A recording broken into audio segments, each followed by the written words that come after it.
নমস্কার। Pre medical NEET পরীক্ষা নিয়ে সারা দেশ আজ তোলপাড়। 2024-এর নিট পরীক্ষায় সবচেয়ে বড় কেলেঙ্কারি হয়েছে দেশে। নিট এমন একটা পরীক্ষা যার জন্য বাবা মা তাদের সারা জীবনের উপার্জন খরচ করে দেয় নিজের ছেলে মেয়েকে ডাক্তার বানানোর স্বপ্ন নিয়ে। আমরা সবাই জানি যে আমাদের দেশের স্টুডেন্টদের উপর এমনিতেই অনেক প্রেশার থাকে, অনেক টাফ কম্পিটিশন। দেশে পর্যাপ্ত কলেজের অনেক অভাব, ভালো কলেজে পর্যাপ্ত সিটের অভাব, আর এই সিটের জন্য যে এক্সাম কন্ডাক্ট করা হয় তাতেও যদি কেলেঙ্কারি হয় তাহলে কি আশা থাকবে দেশের ভবিষ্যতের কাছে।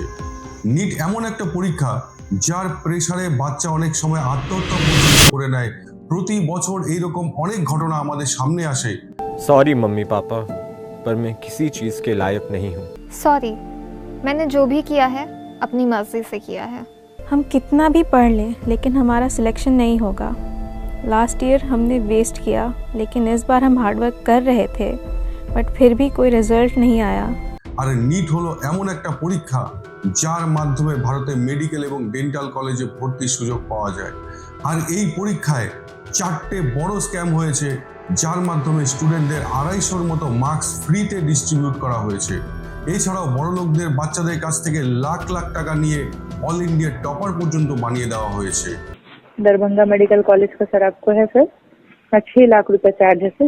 दरभंगा मेडिकल कॉलेज का पीएमसीएच का सर 8 लाख रुपए चार्ज है सर। আর এসব প্রমাণ পরীক্ষা শুরুর অনেক আগে থেকেই পাওয়া গিয়েছিল, কিন্তু তারপরেও পরীক্ষা নেওয়া হয়েছে আর এর উপর কোনো অ্যাকশন পর্যন্ত নেওয়া হয়নি। 4 জুন 2024-এ এনটিএ অর্থাৎ ন্যাশনাল টেস্টিং এজেন্সি নিট পরীক্ষার রেজাল্ট পাবলিশ করে। আর রেজাল্ট দেখে সব স্টুডেন্টরা হতবাক হয়ে যায়, কারণ এইবার এমন একটা বিরল এবং অবিশ্বাস্য ঘটনা ঘটে যেখানে 66 জন স্টুডেন্ট একসাথে ফার্স্ট র্যাঙ্ক পেয়ে যায়। হ্যাঁ, আর এই সব 66 জন স্টুডেন্টই একসাথে 720-র মধ্যে 720 নম্বর পেয়ে যায়, যা এর আগে আর কখনো হয়নি। কারণ যদি 2019 থেকে আজ পর্যন্ত নিট টপারদের লিস্ট দেখা যায় তাহলে 3-এর বেশি টপার আজ পর্যন্ত হয়নি, আর এইবার 66 জন টপার। আর একটা ইন্টারেস্টিং বিষয়, যদি আপনি এদের রোল নাম্বার দেখেন তাহলে এর মধ্যেও একটা অস্বাভাবিক বিষয় লক্ষ্য করবেন। 66 জনের মধ্যে 6 জনের রোল নাম্বার একই সিকোয়েন্সে, যা স্টার্টিং 2307010 দিয়ে, আর 6 জনই হরিয়ানার একই সেন্টার থেকে পরীক্ষা দিয়েছে।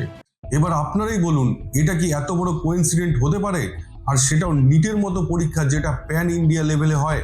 আর এইবারের নিট পরীক্ষায় সব থেকে বড় স্ক্যাম হলো পেপার লিক, যা পরীক্ষার অনেক আগে থেকেই লিক হয়ে যায়। পেপার লিক হওয়া বা পরীক্ষা ঠিকমতো কন্ডাক্ট না করানো আজকের এই নতুন ভারতে সাধারণ বিষয় হয়ে দাঁড়িয়েছে।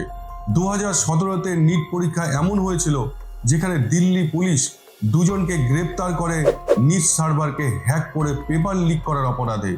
গত মাসেই পরীক্ষা হওয়ার কিছুদিন পরেই পাটনা পুলিশ 13 জনকে পেপার লিক করার অপরাধে গ্রেপ্তার করে। টাইমস অফ ইন্ডিয়ার রিপোর্ট অনুসারে সেখানে 20 জন স্টুডেন্ট পরীক্ষার ঠিক একদিন আগেই পেপার পেয়ে যায় 30 থেকে 50 লাখ টাকার বিনিময়ে। আর এরপরে এই পরীক্ষার 1 মাস আগে থেকেই একটা ভিডিও ভাইরাল হয়ে যায় যেখানে এক ব্যক্তি দাবি করে যে পরীক্ষার ঠিক একদিন আগেই পেপার লিক হয়ে যাবে। আর সেটা কে করবে জানেন? সেটা আর কেউ না, দ্য ইনফেমাস বিশাল চৌরাসিয়া। আর কে এই বিশাল চৌরাসিয়া জানেন? ইনি এইরকম অনেক সরকারি পরীক্ষার পেপার লিক করায় অলরেডি কনভিক্টেড, আর এই দোষের জন্য আজ উনি জেলে। শুধুমাত্র এখানেই না, গুজরাটে পুরো র্যাকেটকে ধরা হয়, যেখানে একটা এডুকেশন কনসালটেন্সির মালিক এক স্কুল শিক্ষক আর এক বিজেপি নেতার সাথে মিলে ছাত্রদের কাছ থেকে 10 লাখ টাকা নিচ্ছিল পরীক্ষায় সাহায্য করার কথা বলে। পেপার লিক তো আজকের ভারতে এতটাই সাধারণ বিষয় হয়ে গিয়েছে যে দ্য ইন্ডিয়ান এক্সপ্রেস ইনভেস্টিগেশনে বলেছেন যে গত 5 বছরে 41টি বিভিন্ন পরীক্ষায় পেপার লিক হয়েছে, যার ফলে 1,40,00,000 জব সিকারের জীবনের উপর প্রভাব পড়েছে। আর এসব প্রমাণ যদি আপনাদের কম মনে হয় তাহলে একটা টেলিগ্রাফ গ্রুপের স্ক্রিনশট সোশ্যাল মিডিয়াতে খুব ভাইরাল হয়ে ঘোরাফেরা করছে, যেখানে পরীক্ষার ঠিক একদিন আগে ওপেনলি স্টুডেন্টদের বলা হচ্ছে আর মাত্র 48 ঘন্টাই বাকি আছে, যার যার পেপার চাই মাত্র 30,000 টাকাতেই নিয়ে যাও। এবার দ্বিতীয় গুরুতর স্ক্যাম যেটা এইবার হয়েছে সেটা হলো সেন্টার হাইজ্যাকিং। এইবারের নিট পরীক্ষায় এমন কিছু কেস সামনে এসেছে যেখানে কিছু ছাত্রের অভিভাবকরা লাখ লাখ টাকার বিনিময়ে পুরো সেন্টারকে কিনে নিয়েছে, যেন তার বাচ্চা যখন পরীক্ষা দিতে যাবে তখন সেই স্কুলের ওনার নিজে সেই বাচ্চার এক্সাম ক্লিয়ার করিয়ে দেবে। আর এইবারও এই ধরনের স্ক্যাম অনেক বড় মাপে হয়েছে, কারণ 12 তারিখেরই খবর গুজরাটের গোধারার জয় জলারাম স্কুলের মালিক সহ দুজনকে গুজরাট হাইকোর্ট 14 দিনের পুলিশ রিমান্ডে পাঠিয়েছে সেন্টার হাইজ্যাকিং এর জন্য। এরকম কতই না কেস হয়েছে। এখন কোর্ট কিভাবে বুঝলো ডাল মে কুছ কালা হ্যায়? কোর্ট খুবই একটা বিরল বিষয় লক্ষ্য করলো যে ওই পার্টিকুলার সেন্টারে 16টা আলাদা আলাদা রাজ্য থেকে, যেমন মহারাষ্ট্র, ওড়িশা আর কর্ণাটক থেকে স্টুডেন্টরা পর্যন্ত চুজ করেছিল তাদের প্রেফার্ড সেন্টার হিসাবে, যেটা খুবই অবাক করার মতো বিষয় ছিল। আমরা অলওয়েজ চাইবো আমাদের এক্সাম সেন্টার যেন আমাদের কাছে হয়, আর এখানে তো 1000 কিলোমিটার দূরের সেন্টারকে প্রেফার করা হচ্ছিল। আর পরে জানা যায় যে ওই স্টুডেন্টরাই ওই স্কুলের মালিককে 10 লাখ টাকা দিয়েছিল যেন তাদের ওই এক্সাম সেন্টারে হেল্প করিয়ে নিট ক্র্যাক করাতে পারে। আর এছাড়াও কিছুদিন আগে আরেকটা ডামি সেন্টারের অডিও ভাইরাল হয়েছিল, যেখানে ওই সেন্টারের এজেন্ট সরাসরি স্টুডেন্টদের ইনস্ট্রাকশন দিচ্ছেন, যদি তুমি কিছু নাও লিখতে পারো তবু তোমাকে এক্সাম সেন্টারে গিয়ে শুধু লেখার অ্যাক্টিং করে যেতে হবে, যেন এক্সাম সেন্টারে সিসিটিভিতে লিখতে দেখা যায়, যেন কারো কোনো সন্দেহ না হয়। আর বাকি ওদের কাজ হলো পেপার সিল করার আগে ওদের লোক সেই पेपर फिल করে দেবে। एग्जाम में जो 180 क्वेश्चन आते हैं सर, उसमें उतना ही क्वेश्चन आपको बनाना है सर जितना कि आपको 100% श्योर है। जिस भी क्वेश्चन में सर डाउट है या कंफ्यूजन है उसको टच नहीं करना है आपको, यानी कि निगेटिव मार्क को नहीं बनाना है। और जो बाकी समय में बैठे भी नहीं रहना है सर, फिजिक्स या केमिस्ट्री का रफ करते रहना है, क्योंकि 3 घंटे आप सीसीटीवी कैमरा। আর এই পুরো স্ক্যামে প্রথম বিরল ঘটনা ছিল 66 জন স্টুডেন্টের 720-র মধ্যে 720 নাম্বার, আর দ্বিতীয় হলো ওদের নাম্বার 720-তে 718। কিন্তু দ্বিতীয় অস্বাভাবিক বিষয় ছিল ওদের মার্কশিটে অনেক স্টুডেন্টরাই 720-র মধ্যে 718, 719 নাম্বার পেয়েছে, যেটা স্বাভাবিকভাবে পাওয়া একদম অসম্ভব।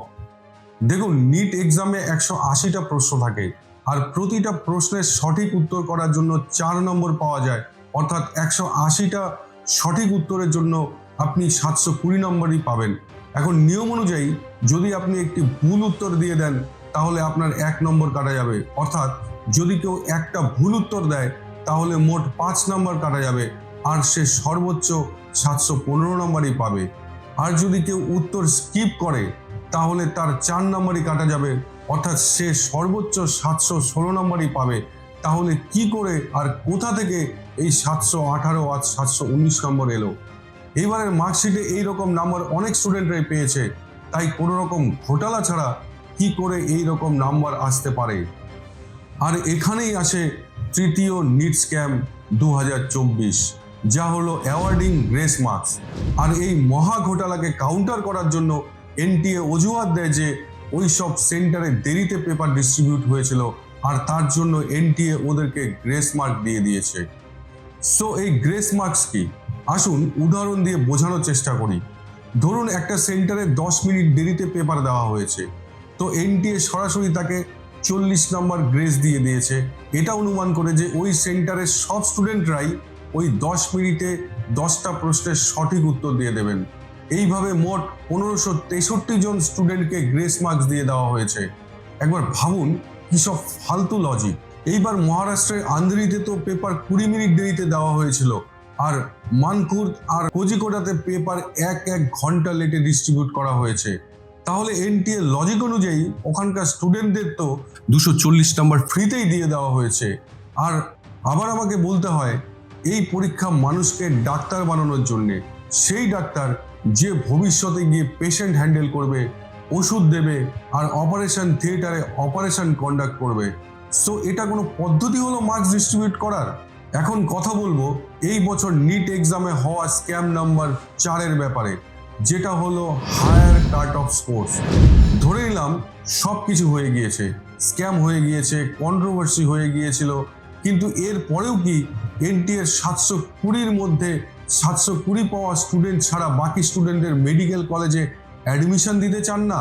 এটা এই কারণেই বলছি, আপনি হয়তো জানেন যে সব মেডিকেল অ্যাডমিশনেই কলেজগুলো অলওয়েজ টপ স্কোর করা বাচ্চাদেরকে প্রেফার করে, আর যারাই এর নিচে থাকে তাদেরকে ডোনেশন দিয়ে সিট কিনতে হয়। কিন্তু এই বছর তো এনটিএ কাট অফ মার্কসে এই 720-র মধ্যে মিনিমাম 164 করে দিয়েছে। এটা এতটাই বেশি কাট অফ মার্কস যেটা বিগত 4-5 বছরে কখনোই রাখা হয়নি। সাধারণত এই কাট অফ মার্কস 134-এর রেঞ্জের মধ্যে থাকে, তাই এক বছরের মধ্যে সরাসরি 30 মার্কস বাড়ানো হলো, তাও কাউকে ইনফর্ম না করে কিভাবে সম্ভব? আর হ্যাঁ, এতে হয়তো অগ্রাধিকার পাওয়া বাচ্চাদের কোনো সমস্যা হবে না, কারণ তারা টাকা দিয়ে অনেক কিছু সুবিধা করে নিয়েছিল। কিন্তু যারা সারা বছর পরিশ্রম করে পড়াশোনা করেছে, যাদের বাবা মায়ের হয়তো কোটি কোটি টাকা নেই, যারা হয়তো গ্রেস মার্ক পায়নি, তাদের সাথে কি এটা অন্যায় হচ্ছে না? আর এই সমস্ত স্ক্যামকে ঢাকার জন্যে এনটিএ ঘোষিত সময়ের 10 দিন আগে, ঠিক ইলেকশনের রেজাল্ট ঘোষণার দিন, যখন সমস্ত দেশ, সমস্ত মিডিয়া ইলেকশনের রেজাল্ট কভার করতে ব্যস্ত, ঠিক তখনই নিটের রেজাল্ট পাবলিশ করে দেওয়া হলো। তাই সমস্ত লক্ষ লক্ষ স্টুডেন্টদের পক্ষ থেকে এনটিএর কাছে আমার প্রথম প্রশ্ন, সত্যি সত্যি কি পেপার লিক হয়েছিল, নাকি সেটাকে ইচ্ছে করে লেট করানো হয়েছে যেন গ্রেস মার্ক দিয়ে সেই বাচ্চাদের কাট অফ মার্কস বাড়ানো যায়? কারণ আপনি যদি দেখবেন এই রকম অনেক সেন্টারেই পেপার লেটে ডিস্ট্রিবিউট করা হয়েছিল। দ্বিতীয় প্রশ্ন, যেহেতু পেপার লিকের খবর ওপেনলি পাবলিক ডোমেনে ঘোরাফেরা করছিল, নিউজ এজেন্সি খবর কভার করছিল, हमने कहा था कि नीट का पेपर लीक हुआ है, जबकि एग्जाम कराने वाली नेशनल टेस्टिंग एजेंसी ने इससे इनकार किया था। अब हम सबूतों के साथ, दावे के साथ कह रहे हैं कि पटना में नीट का पेपर लीक ही हुआ था। তাহলে কেন তারপরেও এনটিএ অথরিটি এর বিরুদ্ধে অ্যাকশন নেয়নি? পদক্ষেপ তো দূরে থাক, একটা স্ট্রং স্টেটমেন্ট পর্যন্ত করেনি। এনটিএ কেন চুপ করে বসেছিল? তৃতীয় প্রশ্ন, যখন এত কন্ট্রোভার্সি হয়ে গিয়েছিল, দেশ জুড়ে এত প্রশ্ন উঠছিল, তাহলে কি এর পরেও এনটিএর পরীক্ষা করানো উচিত ছিল? এর পরিবর্তে নিজেদের ঘোটালাকে ঢাকতে এই বিতর্কিত রেজাল্ট জোর করে স্টুডেন্টদের উপর চাপানো হয়েছে। মেডিকেলের মতো এক মহান পেশার কথা বলছি, যার স্টুডেন্টরা আমাদের দেশের ভবিষ্যৎ, যারা ভবিষ্যতে গিয়ে যখন এরা ডাক্তার হবে, তখন এদের মধ্যে কেউ মানুষের প্রাণ বাঁচাতে পারে।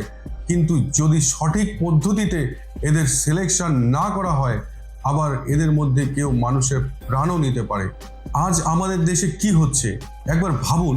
এত প্রমাণ যদি আমরা পেতে পারি, তাহলে এত সব প্রমাণ এনটিএর কাছে নেই। ইনফ্যাক্ট পরীক্ষা শুরুর অনেক আগে থেকেই, তারপরেও নো অ্যাকশন।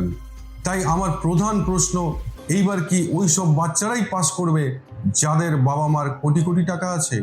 আর তারা নয়, যাদের অনেক মেধা আছে, যারা পরিশ্রম করে, যারা উপযুক্ত? আমরা কি পুরো দুনিয়াকে এটা দেখিয়ে দেব যে এই দেশে মেধা নয়, বরং যাদের কাছে কোটি কোটি টাকা আছে তারা যা খুশি করতে পারে? তাই যদি না চান, তাহলে আসুন সবাই মিলে এর বিরুদ্ধে আওয়াজ তুলি, যতক্ষণ পর্যন্ত নিট দেওয়া বাচ্চারা বিচার না পায়। জয় হিন্দ, বন্দে মাতরম।